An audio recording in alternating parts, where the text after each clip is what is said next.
The best Jewish version of anarchy within the Frum community is Kiddush. You're in shul. There's a rumor going around. You're sitting in your bench. You're bored. It's one of those mechitzas you can't really look over, and you're just sitting there. You read the bulletin like 10 times. You got a stack of those little like emails from some random guy in Muncie who, for like $36 a year, or you can sponsor it. We'll send you a stack of Torah tidbits from like Zusha Blech or something.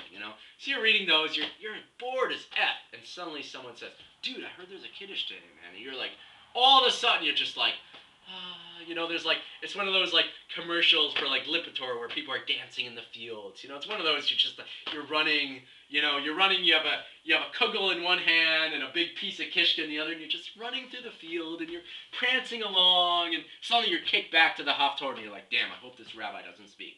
And then in some really good shuls, they speak at the kiddush because they know people are going nuts. So you do a little reconnaissance. You go out. And on your reconnaissance mission to the kiddush, first of all, you got to deal with those kiddush bouncers, the catering guys who hire someone else just to stand at the door to make sure the little kids don't eat all those little cakes that always look so much better than they actually taste. Those little like Napoleon things. They're such a waste of money because they always suck. They've never been good. I've never had good ones in my life. So you walk in, you go to the guy, you're like, dude, I'm just on a reconnaissance mission. I just want to see if it's meat kishka or fleshik, fleshik cholent. I want to see if there's meat content in there. I want to see the like acidity of it. I'm like a kiddush researcher. I want to check out like how many people I'm going to have to wait behind before, if there's a line longer than 10. Is the meat going to run out? I need to see that scientific proof. So, I walk in, and I notice as I walk in, I'm like, these doors are just not wide enough to accommodate the amount of people that are in this shul. So in order to actually get into the kiddush alive, because people, it's anarchy, so no one gives a crap about anyone when it comes to kiddushes. You've seen it. You've seen women, suddenly it's like a woman, those women that can lift up cars. Suddenly this little old Yiddish woman who comes to shul once a year with that doily on her head and her freaking cane and that little old purse, she could just knock over the biggest guy in shul to get to the last piece of Luxing Kugel. She could just take this guy and shove him out of the way, grab it, and that's it. Depends what kind of shul. The modern shuls in out of town tend to be more friendly, but in yeshiva shuls, oh, forget about it, because the women aren't even involved. The women, they don't even let them have kiddush. They throw them in a room with some Dr. Brown celery soda, give them some fish balls, some garlic tam-tams, and say, the men are eating the meat. That's what I think. I don't know what goes on behind it, because they engineer the system so you actually don't get to see the women in a lot of these shows. There's like a back door. They like shove them out the back door before any men can actually see them.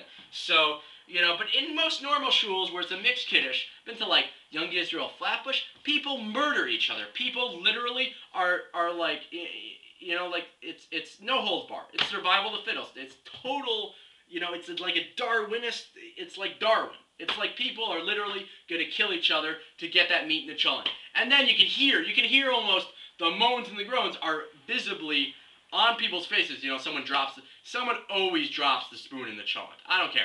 Someone drops the spoon in the cholent, that's it. The crowd disperses. Everyone is wielding these little plastic spoons, and everyone's in there picking around for meat like it's, they're like, in a plane crash or something. Oh my God, I gotta get a life jacket. I gotta get a piece of meat. If I don't get the piece of meat, I'm gonna be pissed off at this little old lady trying to scoop that spoon out of the thing. And then someone gets a spoon, and suddenly it's wrapped around. There's, spoons wrapped around with like a bunch of napkins that are with cholent anyway. It's like a saturated napkin. It's always a nasty thing to take it off. You got pieces of napkin and loose beans and a stray piece of barley sticking to your hand, but you're like, oh, got a full bowl. And then someone runs right into you and it's all over you. It's one of those,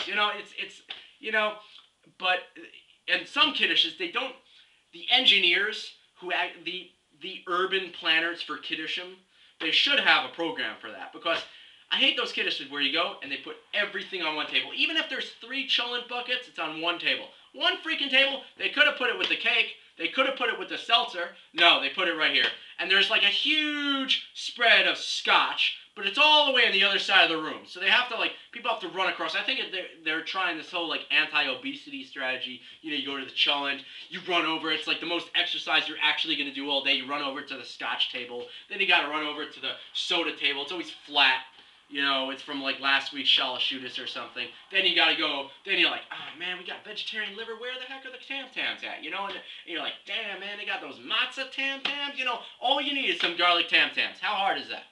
The only Manischewitz product that's actually worth eating is garlic Tam Tams. They're made by Manischewitz? I don't know. But garlic Tam Tams are like the Jewish staple that it spans all sects of Judaism. Conservative people eat it, and Frummies eat it. Garlic Tam Tams are like they just give me warm and fuzzy feelings when I think of a garlic Tam Tams with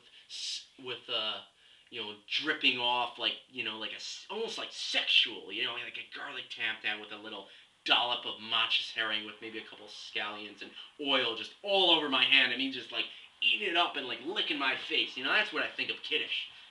I also think of Kiddush in the sense that I do like pushing people out of the way. It's like the Shabbos mosh pit. You go to the Kiddush, everyone's just like swimming through the crowd, and and there's like those little entrances, and there's those people that are trying to like sneak by, but they just never can because they get like fluttered out. You got to be really like enterprising to get into a really crowded Kiddush. You should have seen back in the day, growing up as a kid before I went away to school. We used to go to West Side Institutional Synagogue in the Upper West Side. It's on 76th.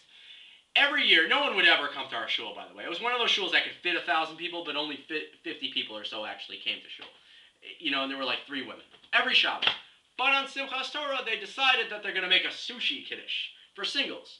And for everyone in the shul, that was like 3 old people, So you go upstairs, and there's just like, when you say sushi and free and Jewish together, it creates the most amazing effect.